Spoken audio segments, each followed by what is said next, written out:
Hai, Assalamualaikum dan selamat pagi semua. Hari ini kita berjumpa lagi dan kita akan sambung pelajaran. Tajuknya hari ini ialah perumpamaan. Okey, kita ada dah belajar di dalam kelas, tetapi hari ini kita nak tambah ilmu lagi tentang perumpamaan yang lain. Okey.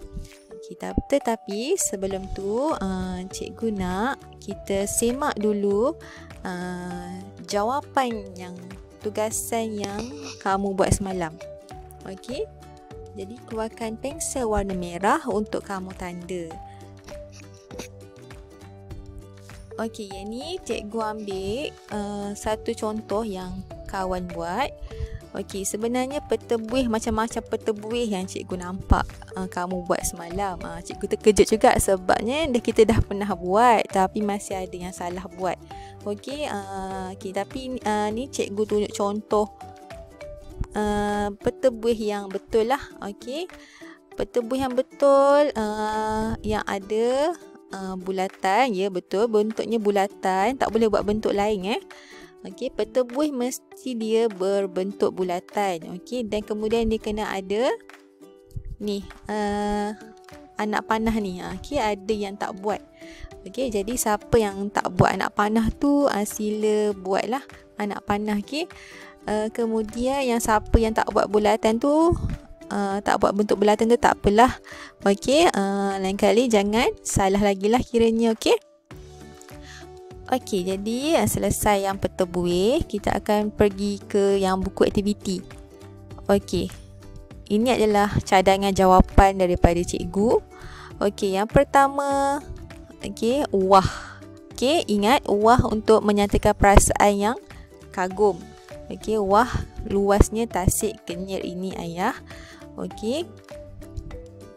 Untuk kagum yang lain, ada tak ada jawapan lain? Okey, rasanya wah lah yang lebih sesuai. Okey, yang kedua ini, okey, cikgu bagi jawapannya oh. Okey, untuk rasa terkejut, okey, takut lingkiang ni jatuh. Okey. Yang ketiga, okey, menunjukkan rasa kagum, iaitu ikan tu besar kan, jadi amboi. Siapa yang buat wah pun boleh diterima. Okey, sebabnya amboi dengan wah menunjukkan rasa kagum. Okey, yang seterusnya adalah cikgu guna tajamnya gigi ikan ni. Okey, sebabnya Alia ni berasa hairan. Dia terkejut gigi ikan ni, rasa hairan gigi ikan ni tajam. Okey, yang ni rasanya tak ada masalah sebabnya untuk beri sesuatu kita gunakan nah. Okey. Jadi siapa yang betul boleh tandalah jawapannya betul, yang salah tanda pangkah, kemudian betulkan. Okey.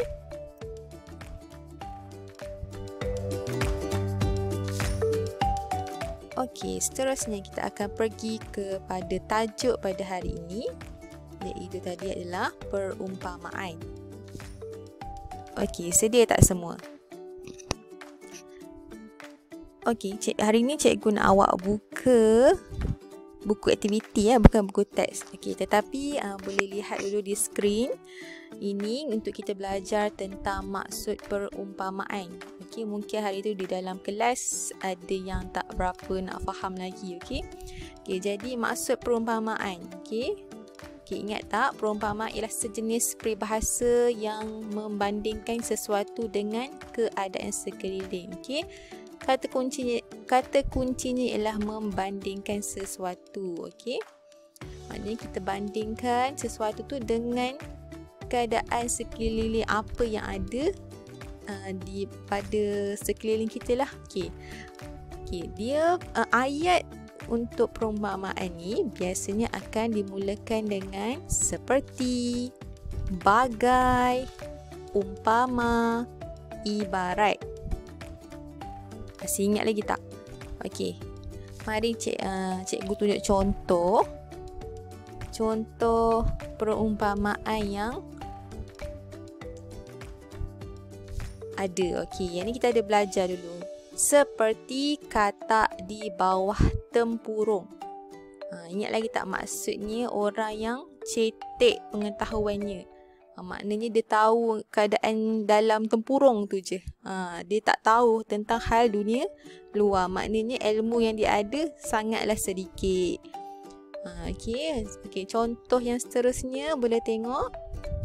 Seperti lipas kudung, seperti cacing kepanasan. Nampak tak dia guna seperti. Dan ada juga yang dia gunakan bagai. Bagai au dengan tebing. Okey. Maksudnya saling bantu membantu. Okey. Okey, seperti bagai. Okey, itu saja contohnya. Okey, kita kembali semula. Okey. Jadi, kerja pada hari ini ialah tugasan yang pertama. Cari maksud perumpamaan. Okey, cari maksud perumpamaan. Hari ni awak hanya cari maksud perumpamaan. Cari sendiri. Okey, cikgu akan tunjuk satu contoh je. Okey, buka buku aktiviti muka surat. Muka surat 50. Okey, muka surat 50. Okey, tajuknya ialah sediakan payung sebelum hujan. Okey, di sini ada 5. Ada 5 je. Ada 5 perumpamaan. Okey, nampak tak dia guna seperti, bagai. Okey. Jadi, apa yang kamu perlu buat ialah kamu kena cari maksud untuk kelima perumpamaan tu. Okey. Okey, kamu buat di dalam buku BM1. Okey, masih buku yang sama. Okey, kamu buat jadual seperti ini. Okey, ada 2 macam ni. Kemudian kamu tulislah 5 perumpamaan tu. Okey, maksudnya tulis di sebelah kanan. Perumpamaan sebelah kiri, maksudnya di sebelah kanan. Okey, cikgu tunjuk satu contoh. Okey, yang pertama dalam buku aktiviti tu ialah seperti cacing kepanasan. Okey, macam mana nak cari? Okey, awak boleh buka Google.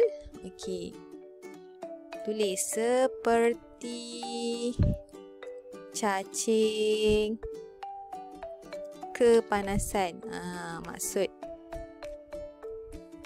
Maksud dia. Nampak maksud peribahasa. Nampak tak maksudnya apa? Gelisah. Siap bagi contoh ayat lagi. Dia seperti cacing kepanasan apabila disoal polis. Maknanya dia gelisah apabila disoal polis. Jadi awak pun tulislah di dalam ruangan maksud ni gelisah. Okey. Dan seterusnya kamu buat perumpamaan yang lagi 4 lagi. Jadi ada 5 perumpamaan yang kena cari maksudnya. Okey, boleh tak? Kemudian buku aktiviti juga muka surat yang sama. Hanya lengkapkan tempat kosong yang disediakan tadi dengan perumpamaan yang betul, yang sesuai. Okey. Okey, awak lengkapkanlah tempat kosong ni dengan perumpamaan yang sesuai selepas dah cari maksud tadi. InsyaAllah kalau dah cari maksud tu mesti boleh jawab tempat kosong ni. Okey, boleh? Cikgu harap semua boleh buat. Okey. Boleh buat dan hantar kepada cikgu untuk cikgu semak. Okey. Sekian sahaja untuk pada hari ini. Assalamualaikum semua. Terima kasih.